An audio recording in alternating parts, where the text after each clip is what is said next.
আমরা প্রত্যেকেই এখন দেশ বিদেশে ঘুরতে যাই এবং সেখানকার কোনো স্পেশাল ডিশ থাকলে সেগুলো কিন্তু আমরা খেয়ে থাকি। সেগুলো যদি আমাদের ভালো লেগে থাকে তাহলে সেটি আমরা বাড়িতে বানানোর কিন্তু চেষ্টা করি। সেই রকমই একটি গুজরাটের স্পেশাল ডিশ হলো খামান ঢোকলা। এই ডিশটা এখন আমরা অনেক মিষ্টির দোকানেই কিন্তু পেয়ে থাকি। বানানো খুবই সহজ আর খেতেও হয় দারুণ। তাহলে চলুন রেসিপিটি দেখে নেওয়া যাক। পমস কিচেনে আরও একবার সকলকে স্বাগত জানিয়ে শুরু করছি আজকের রেসিপি। প্রথমে এখানে একটা পাত্র নিয়ে নিয়েছি, তারপর এর মধ্যে দিয়ে দেব 2 কাপ বেসন। পরিমাপ বলতে গেলে 400 গ্রাম। বেসনটাকে এইভাবে একটা ছাঁকনির সাহায্যে একটু চেলে নেব। বেসনের মধ্যে যদি কোনো ডালা বা শক্ত কিছু থাকে তাহলে সেটা কিন্তু আলাদা হয়ে যাবে। তারপর দিয়ে দেব পরিমাণ মতো লবণ আর বড় চামচের 1 চামচ চিনি। তারপর খুব ভালো করে অল্প অল্প জল দিয়ে ব্যাটারটাকে একদম রেডি করে নেব। প্রথমেই অনেকটা জল দিয়ে দেব না, তাহলে ব্যাটারটা একদমই পাতলা হয়ে যাবে। অল্প অল্প জল দিয়ে দেখুন আমি কিভাবে ব্যাটারটাকে তৈরি করে নিচ্ছি। এই রকম অবস্থায় ব্যাটারটা যখন চলে আসবে তখন আমরা এর মধ্যে দিয়ে দেব 1/2 চামচ হলুদ গুঁড়ো, যাতে কালারটা একটু সুন্দর হয়।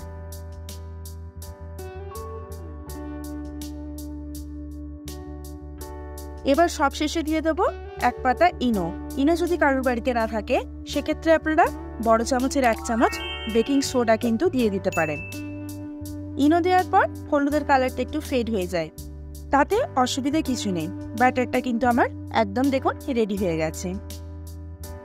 এবার অন্যদিকে একটা অ্যালুমিনিয়াম মোল্ড নিয়ে নিয়েছি, তার মধ্যে সামান্য একটু সাদা তেল দিয়ে দিয়েছি এবং এবার চারদিকটা খুব ভালো করে আমি লাগিয়ে নিচ্ছি। লাগিয়ে নেওয়া হয়ে গেছে। এরপর দেখুন ব্যাটারটাকে খুব ভালো করে একটু মিশিয়ে নিলাম। তারপর আস্তে আস্তে আমি মোল্ডের মধ্যে দিয়ে দেব। এইরকম অ্যালুমিনিয়াম মোল্ড যদি কারোর বাড়িতে না থাকে তাহলে আপনারা উঁচু চারদিক সমান একটা থালার মধ্যে দিয়েও কিন্তু এটা করতে পারবেন। এখানে আরেকটা কথা বলে রাখি, সোডা দেওয়ার পর কিন্তু খুব তাড়াতাড়ির মধ্যে আপনারা মোল্ডের মধ্যে দিয়ে কিন্তু ওভেনে বসিয়ে দেবেন, না হলে কিন্তু পরে সেই স্পঞ্জি ব্যাপারটা কিন্তু আর থাকবে না। এরপর অন্যদিকে একটা কড়াই বসিয়ে নিয়েছি, তার মধ্যে জল দিয়ে দিয়েছি। 1 কাপ জল দেওয়ার পর একটা স্ট্যান্ড আমি এখানে দিয়ে দিলাম। জলটা ফুটে যাওয়া অবধি কিন্তু একটা ঢাকনা দিয়ে আমি এটা ঢেকে দেব। 2 মিনিটের মধ্যে জলটা কিন্তু একদম ফুটে গেছে। আমি এখন গ্যাসটাকে একদম লো করে দিয়েছি। এরপর দেখুন এর উপর মোলটাকে আমি বসিয়ে দিলাম। তারপর ঢাকনা দিয়ে ঢেকে গ্যাসটাকে একদম লো করে 8 ঘন্টা কিন্তু আমি রেখে দেব।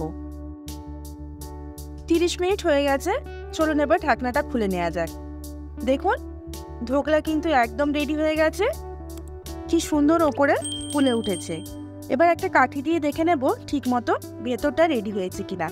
দেখুন কাঠির গায়ে কিন্তু একদম লাগছে না, তার মানে ঢোকলা কিন্তু আমার একদম রেডি হয়ে গেছে। এবার এটাকে একটা থালার মধ্যে আমি ট্রান্সফার করে নেব।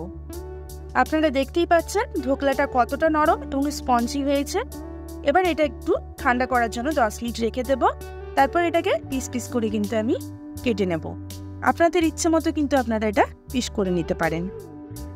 এবার অন্যদিকে একটা কড়াই বসিয়ে নিয়েছি চিনির সিরাপটা তৈরি করব বলে। প্রথমে দিয়ে দেব 1 চামচ সাদা তেল।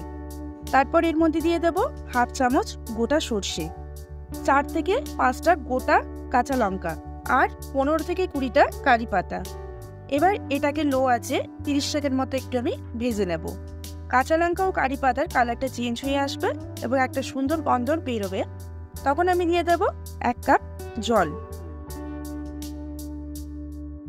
এবার স্প্যাচুলার সাহায্যে একটু মিশিয়ে নেব। তারপর এখানে দিয়ে দেব পরিমাণ মতো লবণ ও 4 চামচ চিনি। এবার এটাকে 5 থেকে 7 মিনিট আমি একটু ফুটিয়ে নেব। এবার আমি এর মধ্যে দিয়ে দিলাম একটা গোটা লেবুর রস। তারপর খুব ভালোভাবে মিশিয়ে নেব এবং গ্যাসটাকে আমি অফ করে দেব। লেবুর রসটা দেওয়ার পর কিন্তু আমরা একদমই ফোটাবো না, তাহলে কিন্তু তেতো হয়ে যাবে।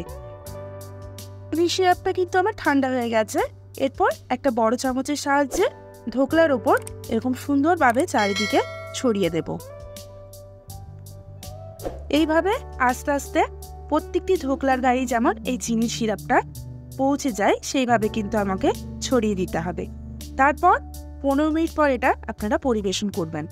আপনারা চাইলে এটাকে 10 মিনিট ফ্রিজেও রেখে দিতে পারেন, তারপর পরিবেশন করতে পারেন। আপনারা দেখতেই পাচ্ছেন যে দেখতে কতটা কালারফুল হয়েছে। এটা আপনারা সন্ধ্যেবেলা বা সকালের জলখাবারে করতে পারেন। বানানো তো আপনারা দেখলেন কতটা সহজ। অবশ্যই আপনারা এটি বাড়িতে তৈরি করুন এবং আমাকে কমেন্ট করে জানান আমার এই রেসিপি আপনাদের কেমন লাগলো। আমার রেসিপি যদি ভালো লেগে থাকে তাহলে অবশ্যই লাইক, শেয়ার, কমেন্ট করবেন। আর আমার চ্যানেলে নতুন হয়ে থাকলে অবশ্যই চ্যানেলটিকে সাবস্ক্রাইব করে পাশে থাকবেন। সুস্থ থাকবেন, ভালো থাকবেন। আবারও দেখা হবে অন্য একটি রেসিপির সঙ্গে।